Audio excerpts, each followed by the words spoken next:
मसीह के अनुसार सुसमाचार। अध्याय 1। प्रभु ईसा की वंशावली।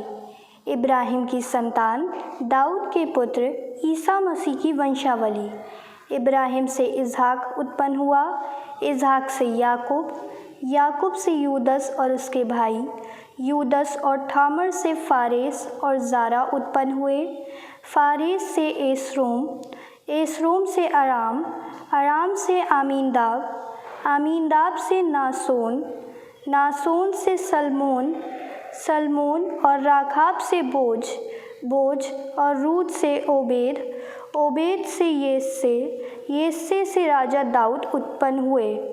दाऊद और उरियस की विधवा से सुलेमान उत्पन्न हुआ, सुलेमान से ओबोआम, ओबोआम से अबिया, अबिया से आसफ, आसफ से योसफात, योसफात से योराम, योराम से ओजियस, ओजियस से योत्थाम, योत्थाम से अखाज, अखाज से एजेकियस, एजेकियस से मानसेस, मानसेस से आमोस, आमोस से योसियस।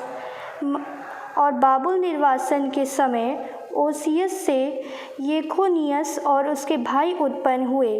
बाबुल निर्वासन के बाद योकोनियस से सलाथियल उत्पन्न हुआ, सलाथियल से जोरुब्बाबेल, जोरुब्बाबेल से अबियुद, अबियुद से एलियाकिम, एलियाकिम से आजोर, आजोर से सादोक, सादोक से आखिम, आखिम से एलियुद, एलियुद से एलियाजार, एलियाजार से मत्थान, मत्थान से याकूब, याकूब से मरियम का पति यूसुफ और मरियम से ईसा उत्पन्न हुए, जो मसीह कहलाते हैं।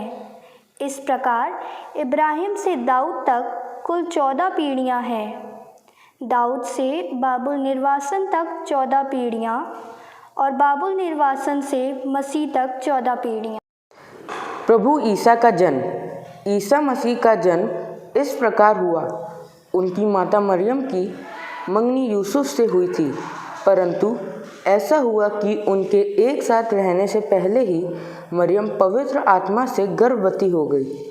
उसका पति यूसुफ चुपके से उसका परित्याग करने की सोच रहा था, क्योंकि वह धर्मी था और मरियम को बदनाम नहीं करना चाहता था।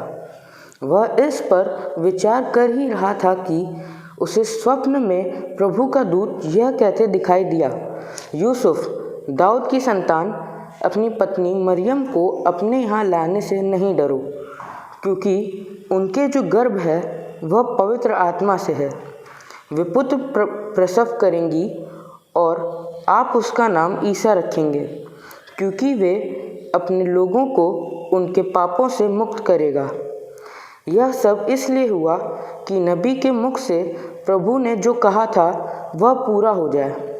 देखो, एक कुंवारी गर्भवती होगी और पुत्र प्रसव करेगी और उसका नाम इम्मानुएल रखा जाएगा, जिसका अर्थ है ईश्वर हमारे साथ है।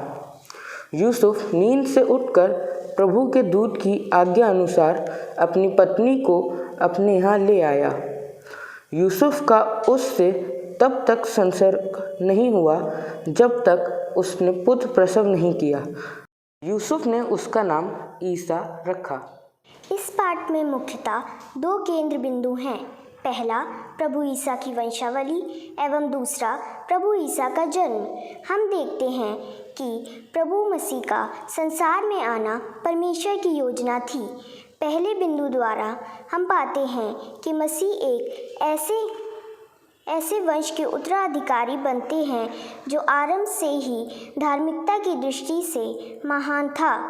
दूसरे बिंदु पर मनन के द्वारा हम देखते हैं कि परमेश्वर ने अपनी सृष्टि अर्थात मानव जाति की आवश्यकताएं प्रभु यीशु द्वारा पूरी की तथा प्रभु यीशु द्वारा उन्होंने अपनी सारी प्रतिज्ञाओं को पूरा किया।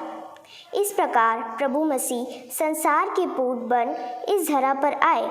जैसे कि संत पौलुस ने इफिसियों को लिखे अपने पत्र में कहा है, एक दूसरे के प्रति दयालु तथा सहृदय बने। जिस तरह ईश्वर ने मसीह के कारण आप लोगों को क्षमा कर दिया, उसी तरह आप भी एक दूसरे को क्षमा करें। आइए हम एक दूसरे को क्षमा करें और प्रभु के प्रेम में एक होकर दयालु एवं सहृदय बने। आमीन।